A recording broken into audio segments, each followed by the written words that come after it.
Irmão, eu sou Bíblia no livro de Evangelho de Lucas, capítulo 1, dos versos 49 ao 51. Não sei quem está lembrado, a gente está numa caminhada no chamado Cântico de Maria. Lucas, capítulo 1, do verso 49 ao 51.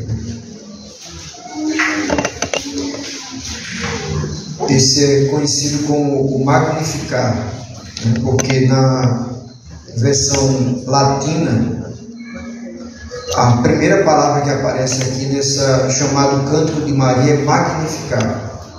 Por isso que, se alguém lhe perguntar o que é Magnificat, é isso aqui. Dignificar, louvar, exaltar a Deus. Os versos 49 ao 51 diz assim: porque me fez grandes coisas o poderoso, e santo é o seu nome. Quem está dizendo isso é Maria. E a sua misericórdia de geração em geração sobre os que o temem. Com o seu braço agiu valorosamente, dissipou os soberbos no pensamento de seus corações. Amém? Aí, gente, vai pensar nessa noite em 3 versos, falando sobre o que é que Maria, mãe de Jesus, estava dizendo para Deus, né? Louvando a Deus, celebrando a Deus, magnificando ao Senhor. Vamos orar, pedir que Deus ministre o nosso coração. Oh Deus, aqui está a tua palavra, e quem ministra a igreja é o Senhor pelo teu Espírito. A minha oração, que o Senhor agora, Deus Espírito Santo, possa nos atrair para a tua palavra, ministrar de uma forma graciosa a vida da tua igreja, tanto a igreja que está aqui presente, quanto porventura quem esteja na internet. Nos abençoa, Senhor, nos atrai para ti.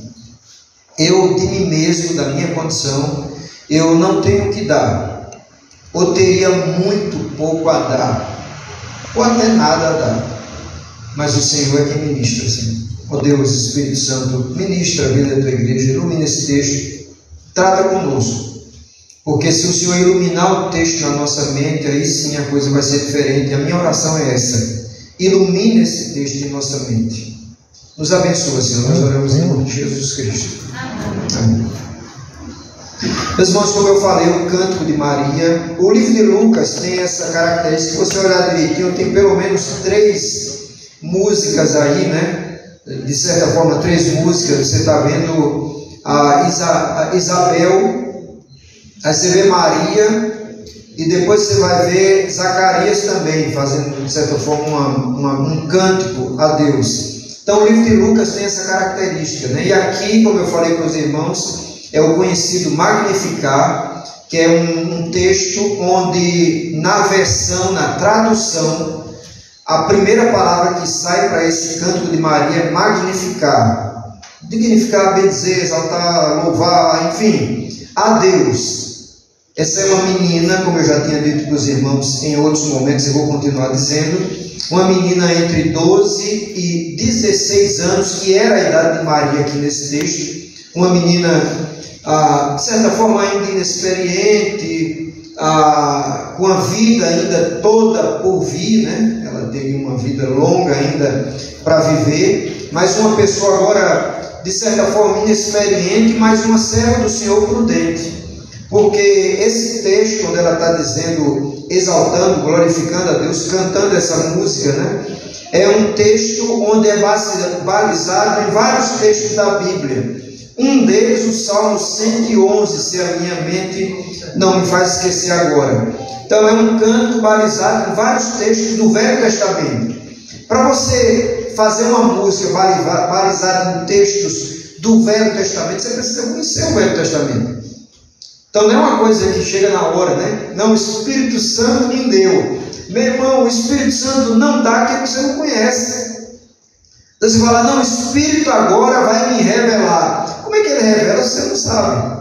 Eu estou falando com relação à Bíblia, tá bom? Não com relação a questões. João não sabia a cidade santa. João não sabia, teve uma revelação. Aí é diferente. Mas, meus irmãos, uma menina, uma jovenzinha, coerente, que amava a Deus, e não era qualquer uma, era alguém que amava a Deus, que fazia a sua vontade, porque Deus não escolheu qualquer uma para ser o ventre do seu filho Jesus. Então não seria qualquer uma pessoa, era alguém que amava a Deus, que temia o Senhor, que andava com Deus. Então Maria tem essas características. Maria exalta a Deus com um cântico de adoração. Ela está adorando a Deus e louvando a Deus por aquilo que ela tinha recebido, que era o quê? O milagre de Deus, Jesus Cristo, agora no seu ventre. Veja o privilégio, né? Ter um filho já é privilégio, e agora ter o filho de Deus, imagina o privilégio que seria para essa menina, né? Para essa moça. Tu ensina a história de Israel, sabendo que Deus ia mandar o seu filho nascer, e ia ser algo extraordinário. Imagina a alegria dessa menina a receber o Salvador do seu ventre, Jesus Cristo. Então é um momento, né, de extrema felicidade, de maravilhosa felicidade.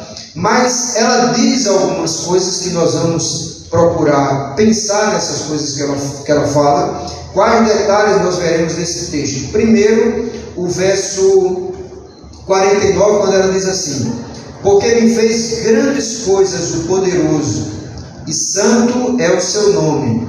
Então, o primeiro destaque que eu gostaria de fazer, quando ela diz, o poderoso me fez grandes coisas. Deus me fez grandes coisas. Eu sou bem-aventurada. O poderoso me fez coisas extraordinárias. O poderoso é quem? Deus. Ela está dizendo, olha, Deus me fez grandes coisas. Deus me fez grandes milagres. Deus fez grande milagre. Ela sabia, porque era uma virgem, ela sabia que era algo extraordinário, porque ela não tinha tido relação nenhuma com homem algum. Então ela sabia que era algo do Todo-Poderoso, sabia que era algo milagroso. Quando ela diz, o Todo-Poderoso me fez grandes coisas, meu irmão, ela era uma moça pura. Uma moça na sua virgindade, que não tinha tido contato com homem nenhum. Então ela sabia. Aí você pensa agora, uma menininha, né, entre 12 e 16 anos, tendo agora a sua barriga começar a crescer e falar, como é que pode isso? Milagre. É por isso que ela diz aqui, né, como ela fala no texto, porque me fez grandes coisas o poderoso. E veja, pelo menos na minha Bíblia, não sei na sua, o poderoso está escrito com letra maiúscula. Veja na sua se está. Na minha está. Ali naquela também está. Então não pode ser um poderoso qualquer. É o Deus, Criador de todas as coisas. Toda vez que a Bíblia fizer uma referência a Deus, geralmente ela bota a letra maiúscula, e veja que não teve ponto antes. Tá bom? O letra maiúsculo é quando tem um ponto e começa, ou quando vai começar um texto, né? Aqui não teve ponto, não teve vírgula. Ele está dizendo, porque me fez coisas, ou porque me fez grandes coisas, o poderoso. Deus me fez grandes coisas. Eu estou grávida do... Aqui eu posso dizer que tinha noção do Deus poderoso de Israel. Ela ainda diz algo que eu acho interessante. Ela fala, santo é o seu nome. Isso tem a ver também com o quê? Dizendo, olha, o que está aqui é algo santo, que não teve contato humano, não tem ação humana, é algo extraordinário, foi o santo que fez, né? O texto diz exatamente assim, porque me fez grandes coisas o poderoso, e santo é o seu nome. Foi o santo, não é coisa humana, não é coisa de José comigo, é uma ação de Deus. Aí um detalhe que eu já disse isso em outras vezes, vou dizer para os irmãos agora. Alguém diz, pastor, e a Maria permaneceu virgem? Não, depois ela teve filhos com José, e são vários. No mínimo, homens 3, né, irmão? Deixa eu ver se eu consigo dizer. 4, né? Eu não sei se eu consigo dizer o nome deles, mas eu vou tentar. Judas, Tiago, aí complicou, não lembro mais dos outros. Pronto, então se alguém quiser olhar, depois me diz os outros aí. Eu sei que é Judas, Tiago e não lembro o nome dos outros. E a Bíblia ainda diz que ele teve irmãs. Foi só homens, não. Irmãs.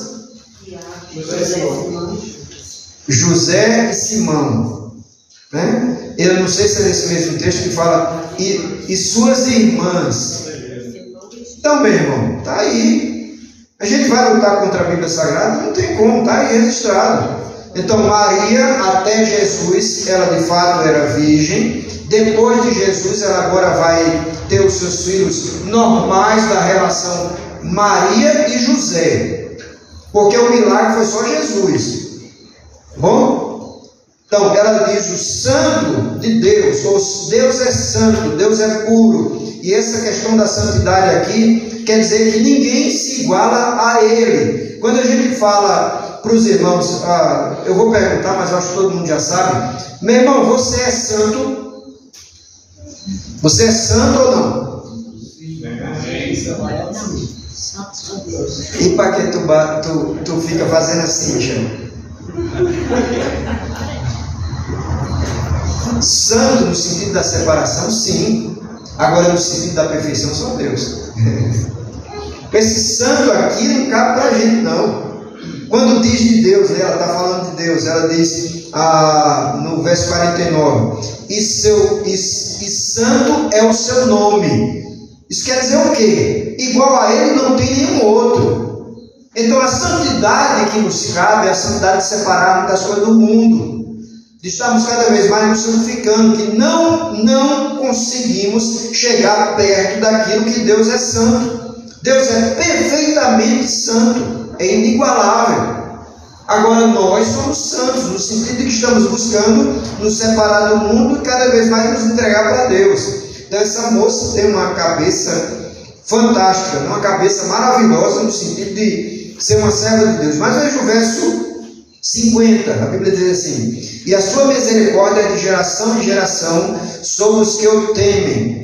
Né? Ela está dizendo, sua misericórdia é de geração em geração. Sua misericórdia, ela vem em nossa geração, sobre os que o temem.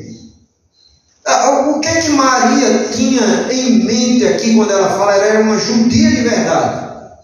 Ela não era mestiça, ela era uma judia de verdade. A sua genealogia, em Mateus e em Lucas, se eu não me engano, se a minha mente não está falhando, a sua genealogia é perfeita de alguém que é uma pura judia.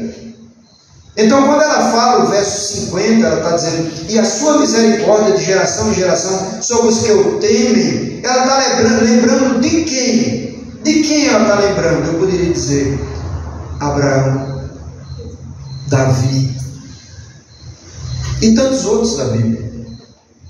ela está dizendo: olha, meus irmãos, a misericórdia de Deus, de geração em geração, está sobre os que temem a Ele.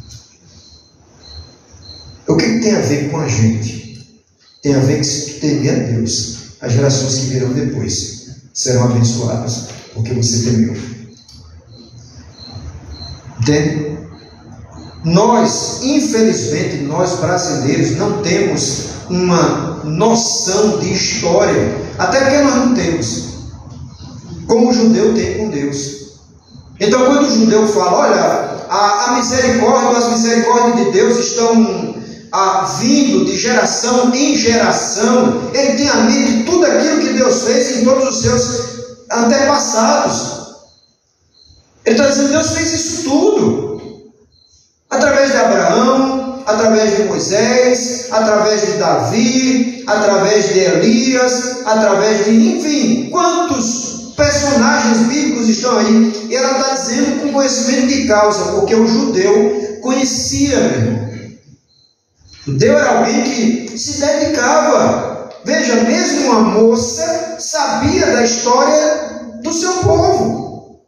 Então era alguém que se dedicava também ao quê? À leitura, a procurar saber, procurar as informações. E eu quero dizer assim, de passagem, meus irmãos, muita coisa que Jesus veio aprender através da história foi através da sua mãe, ensinando aquela criança. Porque Jesus passou por todas as etapas que um ser humano passa. Olha, como é o nome da menininha? Nathalie. Ela está acordada, não está ali. Quantos meses ela tem? 1 ano. Você já sabe que está viva. Acho que sabe. Talvez saiba. Ou talvez não. Meu irmão, Jesus passou por essa mesma etapa aí. Sabe? Natan. Ele sabe que eu estou falando dele. Fica olhando para mim. Né? Ele chega para mim, eu olho, e se eu fizer assim,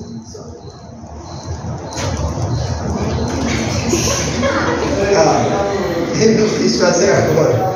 Talvez está muito distante, né, Natan? Então, meus irmãos, Jesus passou por todas as etapas que um ser humano passa. Todas. Ensinar, chorar, com fome, chorava para mamar, né? Quando se sujava, chorava para limpar, né? Tudo que você imagina aí que o ser humano passou, Jesus passou. Que o ser humano passa, Jesus passou. Talvez na carpintaria do seu pai, em algum momento, com talvez um martelo, dê uma martelada no dedo. Quem não já deu? Termina. Pastor, mas Jesus era o próprio Deus. Ele era 100% homem e 100% Deus. Não era meio termo. Ele tanto era Deus como era homem. Mas a passar por todas as etapas do ser humano, ele passou. Todas. Não foram algumas, foram todas as etapas. Então, meus irmãos, aí está a grandeza do nosso Deus Jesus Cristo, né? Por isso que a Maria diz também, acompanhando a grandeza de Deus através da história, ela diz: a misericórdia de Deus vem de geração em geração. Meu irmão, todos os profetas eram judeus. Todos os escritores, aliás, todos os escritores, eu não sei se eu posso dizer que todos eram judeus. Deixa eu fazer uma apanhada aqui na minha mente. Eu acho que alguns talvez não. Mas os que eu lembro agora, todos eram. Os que eu lembro agora, todos eram judeus.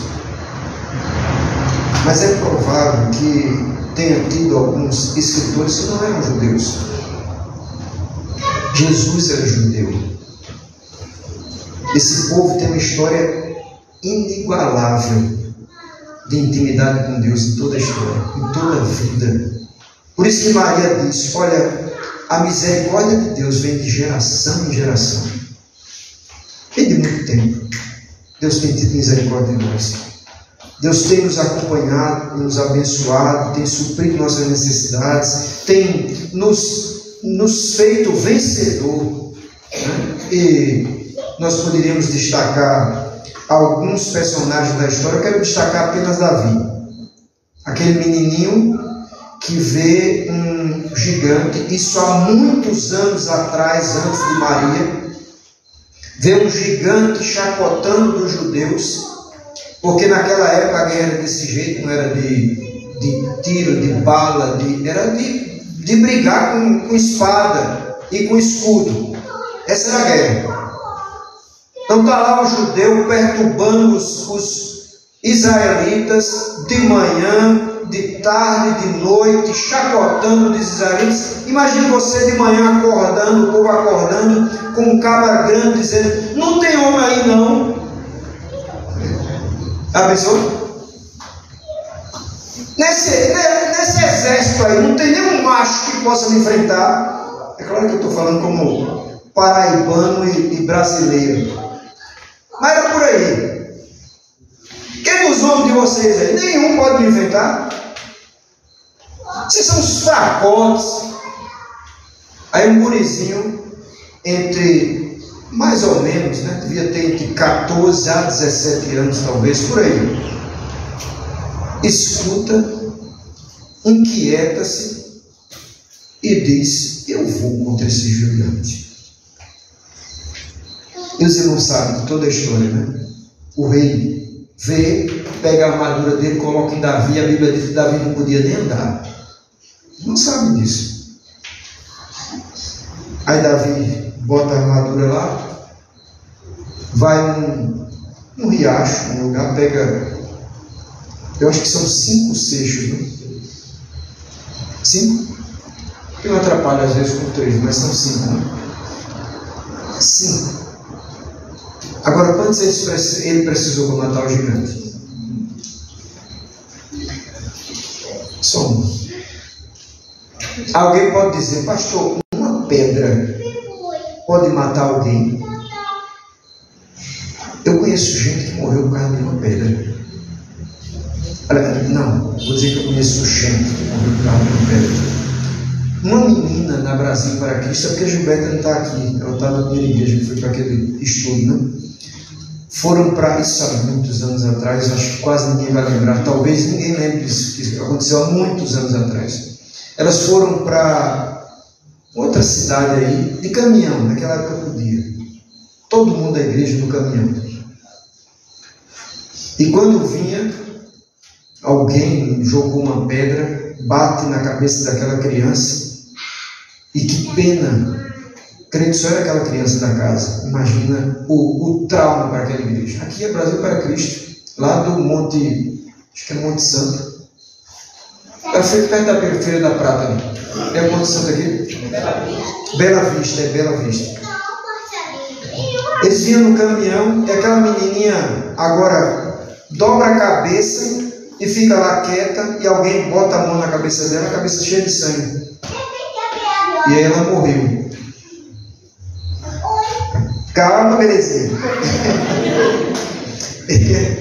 E aí, fique quieta. Bom? Quietinha. Então aquela menina morre naquele caminhão por causa de uma pedra.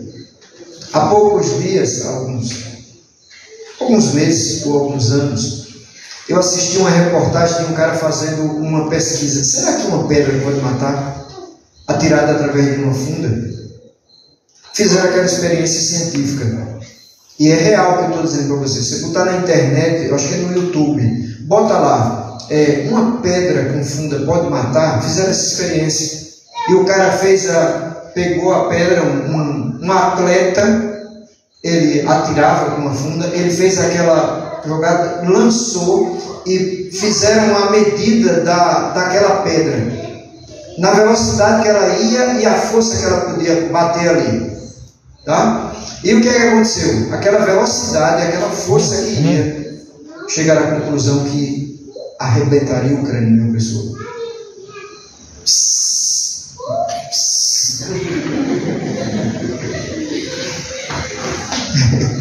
Vá para aí que a mãe pega, a avó pega.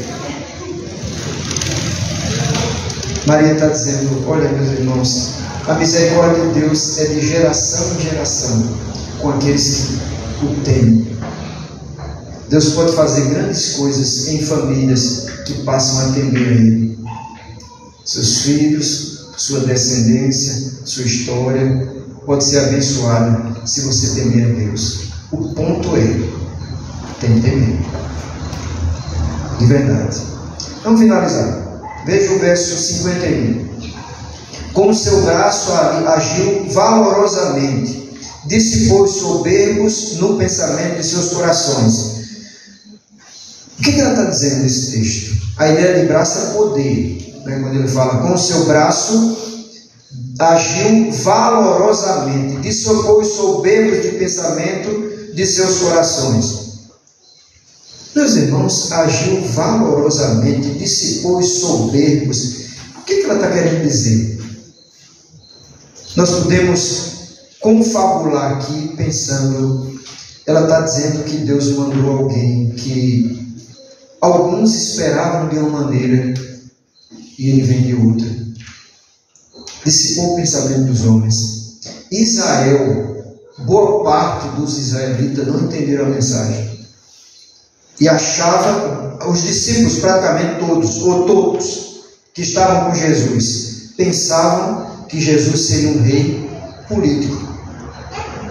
O próprio rei Herodes manda matar as crianças, achando que ia se levantar sobre Israel, sobre a nação, um rei político.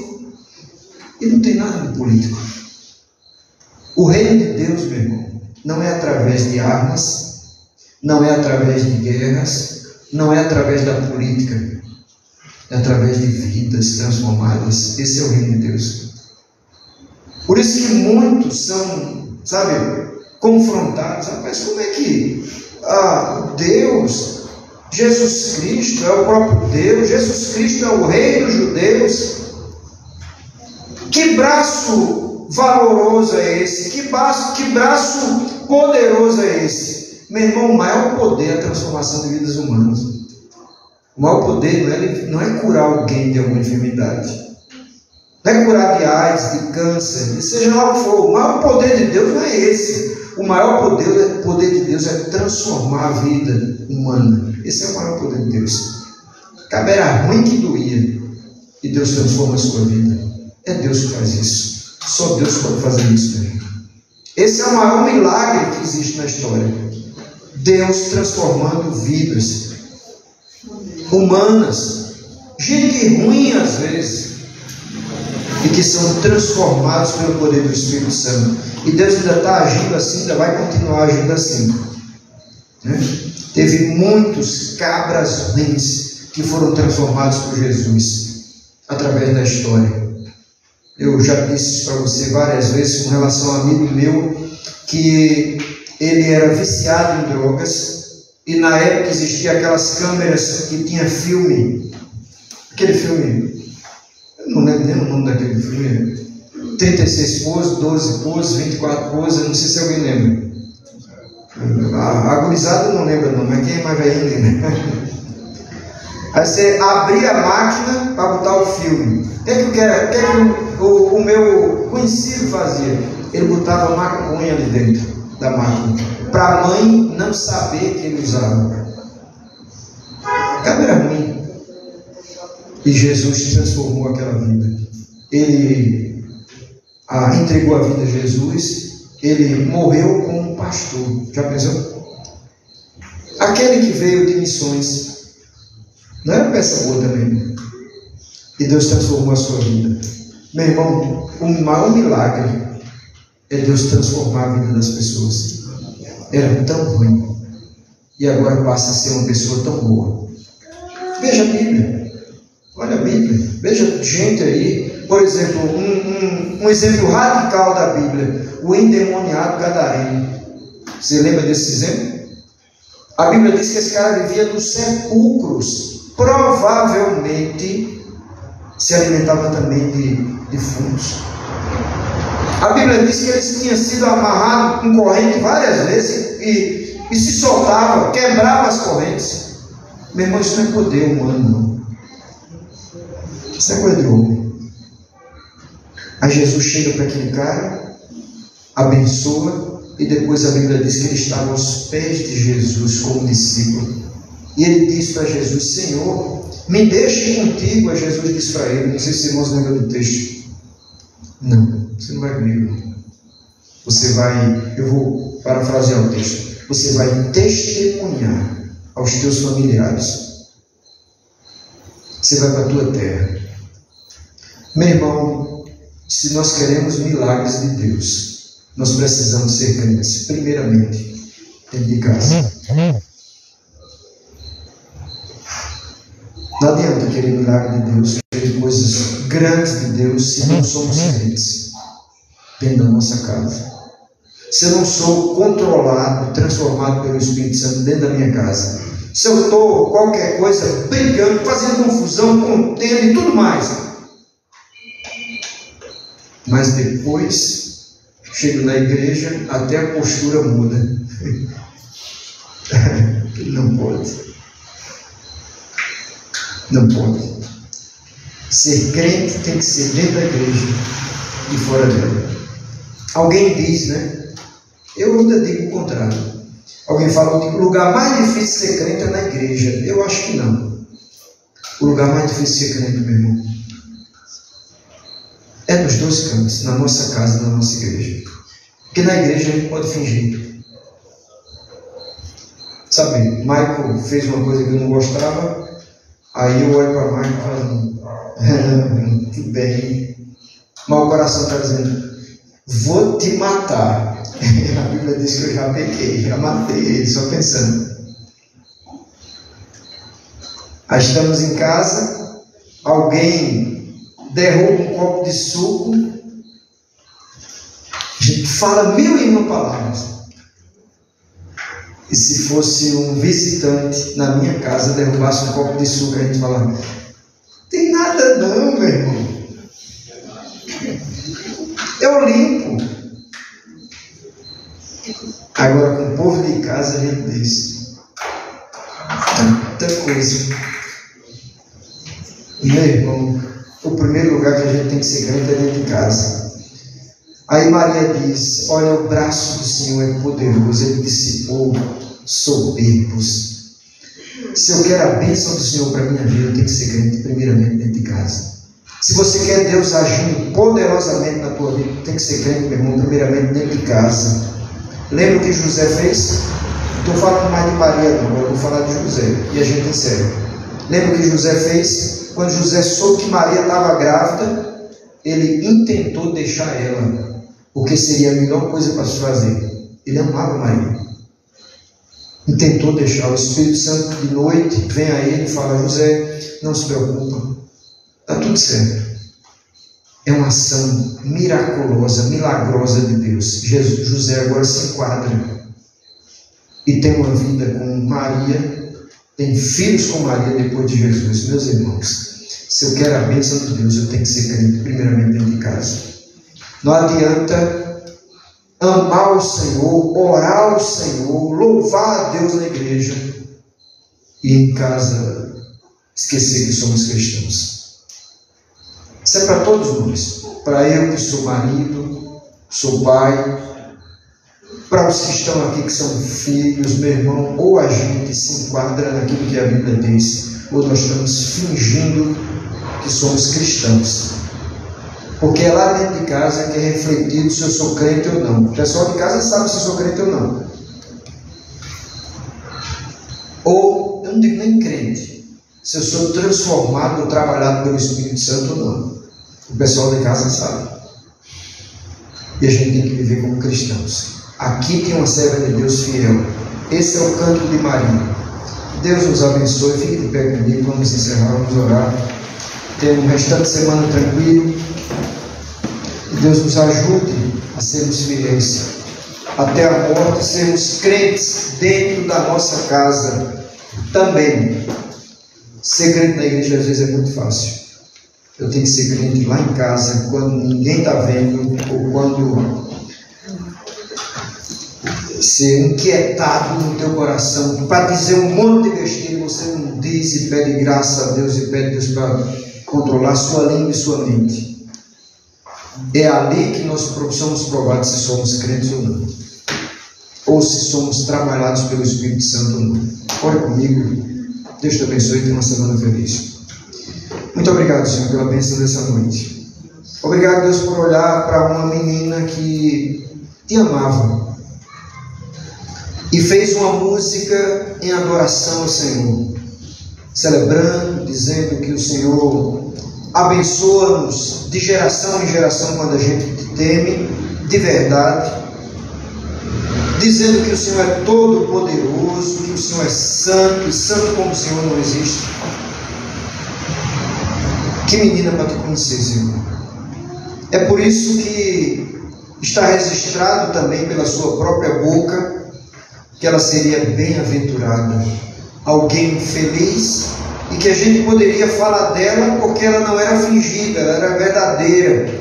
Ela viveu o Evangelho e teve uma expressão real de uma vida cheia do Espírito Santo, uma vida vivida com Deus. Que menina exemplo!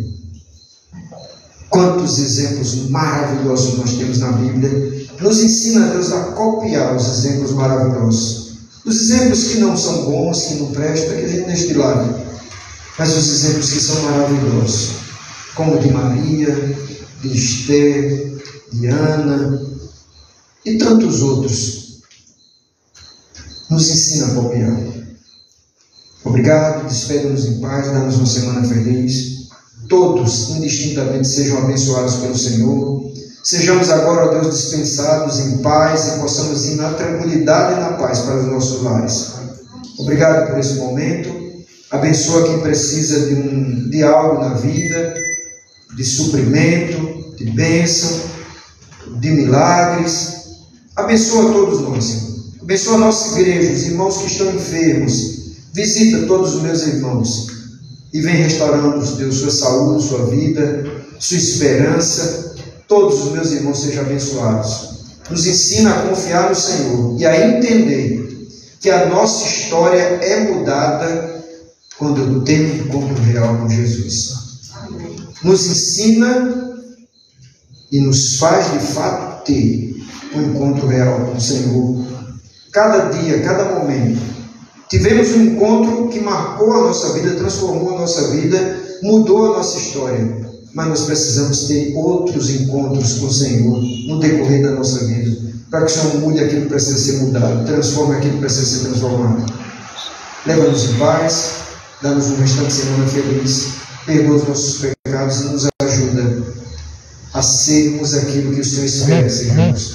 Nós oramos, Deus, confiados no nome de Jesus. Amém. Deus te abençoe, meu irmão, vai em paz. Tenha uma semana feliz.